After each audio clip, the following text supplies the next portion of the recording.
Hello, इस video में हम देखेंगे आरपीएफ कांस्टेबल के प्रीवियस ईयर क्वेश्चन मैथ्स के। पहला प्रश्न देखते हैं। 16,800 रुपये पर 10% वार्षिक चक्रवर्ती ब्याज दर पर 2 वर्ष की अवधि के बाद धनराशि क्या होगी? इसको हम रेशियो मेथड से सॉल्व करेंगे। 10 से 11 हो जाएगा, 10% है तो, और 2 वर्ष के लिए है तो 10 से 11। इसका स्क्वायर करेंगे तब क्या आ जाएगा 100, और यहाँ पर आ जाएगा 121। तो 100 की वैल्यू हमें दे रखी है 16,800। तो यहाँ पर एक की वैल्यू कितनी हो जाएगी 168, और हमें पूछा है 2 वर्ष के बाद धनराशि कितनी होगी। तो 121 को मल्टीप्लाई करवा देना है 168 से, तब हमारा आंसर आ जाएगा 20,328। तो हमारा जो ऑप्शन फर्स्ट है वो इसका करेक्ट आंसर हो जाएगा 20,328। इसको हम फॉर्मूले से भी कर सकते हैं। अमाउंट बराबर P कोष्टक 1 प्लस R बटा, R है रेट बटा 100, और पावर में आता है T यहाँ पर टाइम है जो कि 2 हो जाएगा। R रेट 10% दे रखी है हमें, और P हमें दे रखा है 16,800। तो इस फॉर्मूले में भी आप पुट करके वैल्यू निकाल सकते हैं इसकी। अगला प्रश्न देखते हैं। अगला प्रश्न है, यदि ये जो डिजिट दे रखी है इसको 9 से विभाजित किया जाता है तो शेषफल क्या आएगा? तो सिंपली अपन भाग करके भी देख सकते हैं, या फिर इसके जो भी ये डिजिट दे रखी है इन सबके अलग अलग सम को जोड़ देना है। 3 + 2 + 6 + 2 + 2, ये कितना हो जाएगा 15, और 15 को डिवाइड कर देना है 9 से, तब हमारे पास में कितना आ जाएगा शेषफल 6। तो इसका जो फर्स्ट ऑप्शन है इसका करेक्ट आंसर हो जाएगा 6। अगला प्रश्न देखते हैं। 2 संख्याओं की सबसे छोटी संख्या लघुत्तम 153 है तो उनका अधिकतम व्यंजन यानी कि HCF है जो कि 17 है। यदि एक संख्या 17 है तो दूसरी संख्या क्या होगी? इसका फॉर्मूला क्या होता है? LCM गुणा HCF बराबर N1 गुणा N2। तो हमें LCM दे रखा है 153 और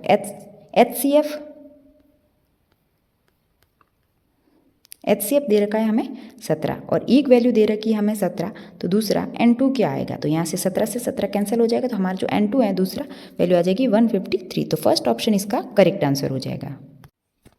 अगला प्रश्न देखते हैं। जब एक वस्तु को 425 रुपये में बेचा जाता है तो 15% की हानि होती है। वस्तु का क्रय मूल्य ज्ञात कीजिए। तो हमें यहाँ पर क्रय मूल्य निकालना है, CP निकालना है, और हानि दे रखी है हमें 15%, यानी कि 100 - 15 85, और 85% की वैल्यू हमें दे रखी है 425। तो 1% की क्या वैल्यू हो जाएगी 425 बटा 85%।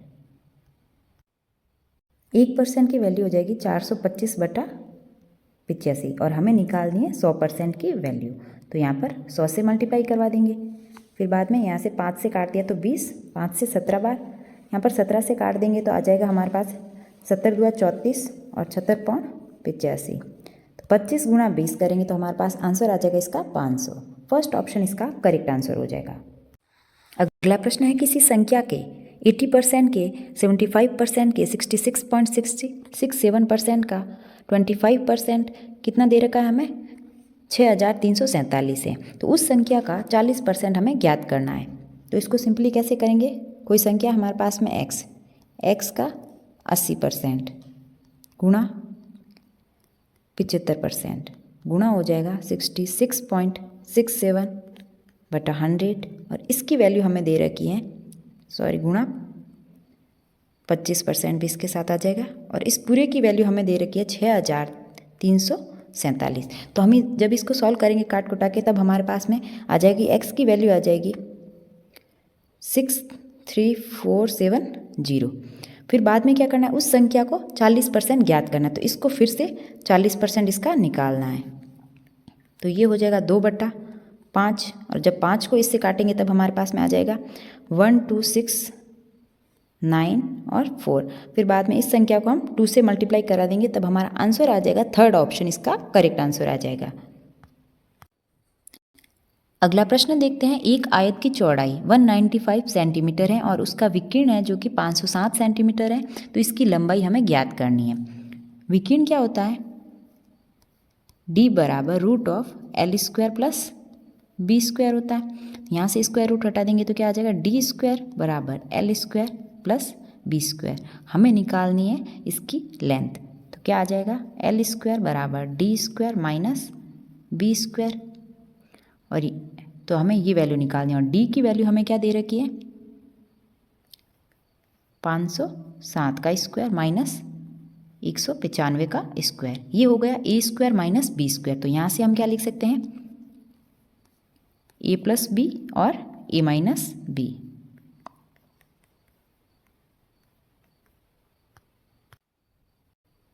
पाँच सौ सात प्लस 195 ये हो जाएगा 702 गुणा, यहाँ पर करना है 507 माइनस 195 कितना हो जाएगा, 312। इन दोनों का जब मल्टीप्लाई करवाएंगे तब हमारे पास में वैल्यू आ जाएगी, ये किसकी आ रही है, एल स्क्वायर की वैल्यू आ रही है 219024। तो जब इसका स्क्वायर रूट यहाँ पर लगाएं तब ये किसका स्क्वायर रूट हो जाएगा, इसका आंसर हो जाएगा 468। यहाँ पर हम लास्ट डिजिट से भी चेक कर सकते हैं, 8 का स्क्वायर 64 यानी कि पीछे 4 आएगा, यहाँ पर 6 का करेंगे तब 36 तो 6 आता है पीछे, तो ये आंसर नहीं होगा। फर्स्ट ऑप्शन में 3 का स्क्वायर करेंगे तब 9 आना चाहिए लास्ट में, तो यहाँ पर 9 नहीं है। यहाँ पर 6 का करेंगे तब भी 6 आएगा, तो हमारा आंसर है जो कि हम लास्ट डिजिट से देख सकते हैं, और थर्ड ऑप्शन हमारा इसका करेक्ट आंसर हो जाएगा। अगला प्रश्न है 94 सेंटीमीटर भुजा वाले समबाहु त्रिभुज का क्षेत्रफल ज्ञात कीजिए। समबाहु त्रिभुज का फॉर्मूला क्या हो जाएगा, √3 a² बटा 4। ए की वैल्यू हमें दे रखी है 94, तो √3 गुणा 94 गुणा 94 डिवाइड बाय 4। जब 2 से इसको काटेंगे तब क्या आ जाएगा, 47।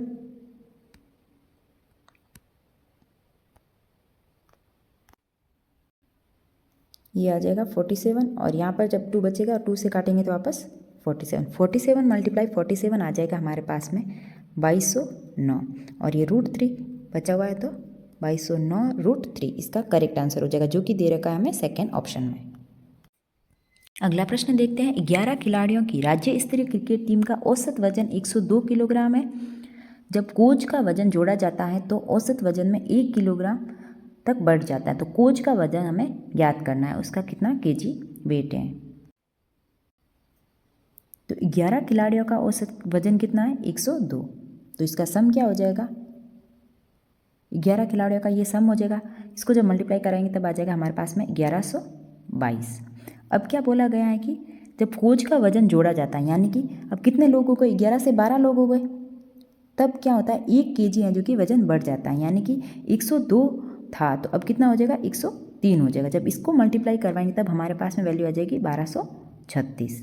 अब हमें कोच का निकालना है तो क्या करेंगे, 1236 माइनस 1122 कर देंगे, तब हमारे पास में क्या आ जाएगा, कोच का वजन आ जाएगा, जो कि कितना आ जाएगा, 114। वो हमें दे रखा है फर्स्ट ऑप्शन में, फर्स्ट ऑप्शन इसका करेक्ट आंसर हो जाएगा। अगला प्रश्न है, 90 सेंटीमीटर विकीर्ण वाले वर्ग का क्षेत्रफल सेंटीमीटर स्क्वायर में ज्ञात कीजिए। विकीर्ण दे रखा है हमें 90 सेंटीमीटर, तो एरिया बराबर होता है डायगोनल का स्क्वायर यानी कि विकीर्ण का स्क्वायर बटा 2। तो यहाँ पर हमें डी की वैल्यू दे रखी है 90 सेंटीमीटर, तो 90 का स्क्वायर बटा 2 यानी कि 8100 बटा 2, तब इसकी वैल्यू आ जाएगी 4050, जो कि ऑप्शन यहाँ पर कटे हुए तो 4050 इसका करेक्ट आंसर हो जाएगा। इसी के साथ अगर हमें नहीं पता हो कि एरिया बराबर होता है विकीर्ण का स्क्वायर बटा 2, तब हम कैसे कर सकते हैं, स्क्वायर की सारी साइड्स होती हैं ए, और डायगोनल हमारे पास में क्या होता है √2a, तो √2a की वैल्यू हमें दे रखी है 90, तो यहाँ से हमारे पास में a की वैल्यू क्या आ जाएगी 45 √2। फिर बाद में हमें वर्ग का क्षेत्रफल क्या होता है a², तो यहाँ से कर देना है 45 और √2 का जब स्क्वायर करेंगे तो 2 आ जाएगा, तो ये वैल्यू भी बराबर आ जाएगी हमारे पास में कितनी, 4050 के। तो हम इस तरीके से भी कर सकते हैं। अगला प्रश्न है, धातु के टुकड़े का मूल्य 370 रुपये से बढ़कर 444 रुपये हो जाता है, तो प्रतिशत वृद्धि हमें ज्ञात करनी। तो हमारे पास में CP दे रखा है 370 रुपये और SP दे रखा है 444।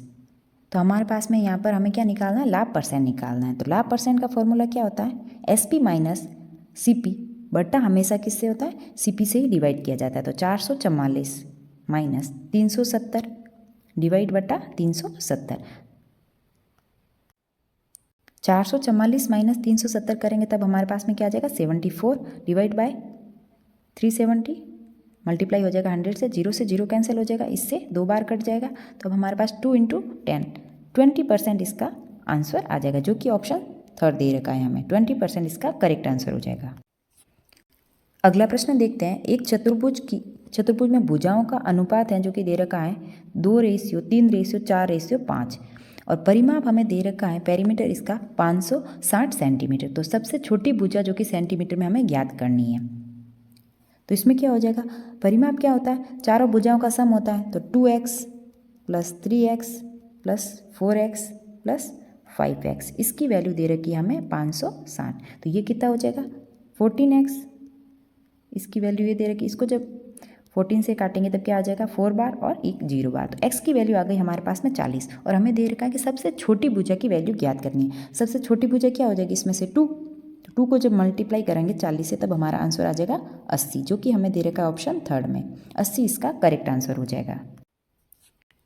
अगला प्रश्न है। एक दुकानदार एक वस्तु को 212 रुपये में खरीदता है और उसे 265 रुपये में बेच देता है। तो दुकानदार द्वारा अर्जित लाभ प्रतिशत हमें ज्ञात करना है। तो हमें CP दे रखा है 212 और जो बेची जाती है वो वस्तु हो जाती है हमारे पास में SP।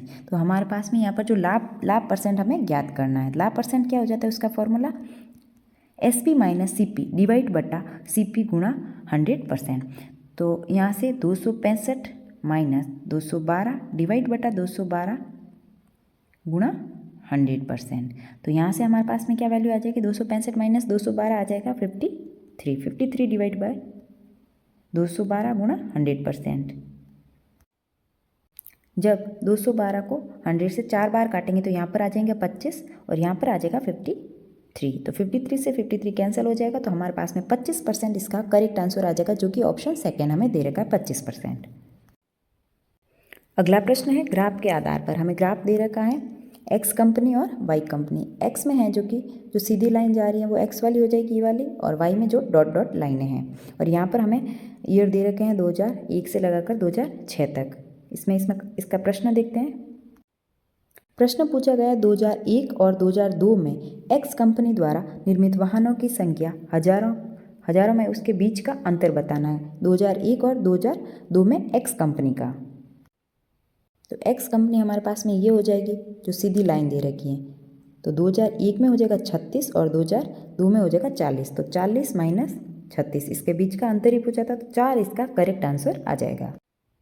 4 जो कि हमें दे रखा है ऑप्शन थर्ड में। अगला प्रश्न देखते हैं। एक दुकानदार 400 रुपये की एक वस्तु खरीदता है और 320 रुपये में बेच देता है। दुकानदार का हानि प्रतिशत ज्ञात करें। तो यानी कि ज़्यादा में खरीदा है और कम में बेचा है। तो हमारे पास में हानि प्रतिशत इसका आ जाएगा 400 - 320 बटा 400 कितना हो जाएगा 80 बटा 400 × 100%। 2 0 से 2 0 कैंसिल हो जाएगा, यहाँ से हो जाएगा 20% इसका करेक्ट आंसर आ जाएगा, जो कि हमें फर्स्ट ऑप्शन में दे रखा है। अगला प्रश्न है। x का मान ज्ञात कीजिए। x का मान हमें यहाँ से ज्ञात करना है। तो हम क्या करेंगे, सबसे पहले सिंप्लीफाई कर देंगे इसको। दोनों साइड हैं जो कि स्क्वायरिंग कर देंगे। जब स्क्वायर करेंगे दोनों साइड तब ये रूट दोनों हट जाएंगे। रूट हट जाएंगे तो हमारे पास में वैल्यू क्या रहेगी 555 - x बराबर 38 माइनस और ये 169 जो कि किसका स्क्वायर रूट होता है 13 का। तो यहाँ से हमारे पास में आ जाएगा 25। तो 25 को जब इसमें से माइनस करेंगे तब हमारे पास में x की वैल्यू आ जाएगी 530, जो कि ऑप्शन फर्स्ट इसका करेक्ट आंसर हो जाएगा। अगला प्रश्न देखते हैं। एक डब्बे में कलम, पेंसिल और रबड़ का अनुपात दे रखा है हमें 3:2:1। यदि कलम, पेंसिल और रबड़ का मूल्य है 3 रुपये, 2 रुपये और 2 रुपये, तो डब्बे पर खर्च की गई धनराशि टोटल हमें दे रखी है 570। तो हमें बताना है डब्बे में कलम की संख्या कितनी है। डब्बे में कलम, पेंसिल और रबड़ इनका अनुपात दे रखा है 3:2 और 1 और इनके मूल्य दे रखे हैं हमें 3 रुपये, 2 रुपये और 2 रुपये और टोटल धनराशि हमें दे रखी है 570। तो इन सब दोनों का जब मल्टीप्लाई कराएंगे तब कितना आ जाएगा 9 + 4 + 2। इन सब का सम हमें दे रखा है 570, यानी कि 15 की वैल्यू हमें दे रखी है 570। तो यहाँ से 1 की वैल्यू कितनी आ जाएगी 38 और हमें पूछा है डब्बे में कलम की संख्या कितनी है, तो कलम की संख्या हो जाएगी 3, यानी कि 38 मल्टीप्लाई हमें 3 करना है, तब हमारे पास में आंसर आ जाएगा इसका 114, जो कि फर्स्ट ऑप्शन इसका करेक्ट आंसर हो जाएगा 114। अगला प्रश्न है 49 मीटर सेकेंड की गति से चलने वाली रेलगाड़ी एक सिग्नल को 12 सेकेंड में पार करती है, तो रेलगाड़ी की लंबाई बताइए मीटर में। तो हमारे पास में फॉर्मूला क्या होता है, स्पीड होता है डिस्टेंस अपॉन में टाइम, और हमें यहाँ पर डिस्टेंस निकालना है, तो डिस्टेंस हो जाएगा स्पीड गुणा टाइम। तो सिंपली हमारे पास में जो स्पीड दे रखी है वो है 49, मल्टीप्लाई करवा देना है, हमारा टाइम दे रखा है 12 सेकेंड, और यूनिट भी हमारे पास में यहाँ पर सही दे रखी है मीटर सेकेंड और सेकेंड में, और हमें मीटर में बताना है। तो यहाँ पर जब इसका मल्टीप्लाई करवाएंगे तब हमारा फर्स्ट ऑप्शन है जो कि करेक्ट आंसर आ जाएगा। यूनिट डिजिट से भी चेक कर सकते हैं, 9 दूनी 18, तो 8 आएगा पीछे, फर्स्ट ऑप्शन हमारा करेक्ट आंसर हो जाएगा। अगला प्रश्न वापस ग्राफ से दे रखा है कि 2001 से 2006 तक एक्स और वाई कंपनी द्वारा निर्मित वाहनों में से दिए गए वर्षों में दोनों कंपनियों के कुल उत्पादन के बीच में अंतर बताना है हमें। 2001 से लगाकर 2006 में एक्स की अलग जोड़नी है और वाई अलग कंपनियों को जोड़ के उनको माइनस कर देना है। तो इसमें हम वाई वाले को जोड़ देते हैं पहले। इसका जब सबका सम करेंगे 60, 56 प्लस 66 प्लस 65 प्लस 55 प्लस 60, तब इसका सम टोटल आ जाएगा हमारे पास में 362। और जब एक्स का करेंगे तब हमारे पास में इसका सम आ जाएगा 244। तो इन दोनों का हमें अंतर पूछा था, तो अंतर आ जाएगा हमारे पास में 118 इसका करेक्ट आंसर हो जाएगा, जो कि हमें दे रखा है ऑप्शन थर्ड में। अगला प्रश्न देखते हैं। अगला प्रश्न है निम्नलिखित में से कौन सी संख्या 12 से विभाज्य है। तो हमें डिवाइड करके देखना है, 12 से विभाज्य हमारा फर्स्ट ऑप्शन इसका करेक्ट आंसर हो जाएगा। अगला प्रश्न है सिंप्लीफिकेशन से, इसको हमें सिंप्लीफाई करना है।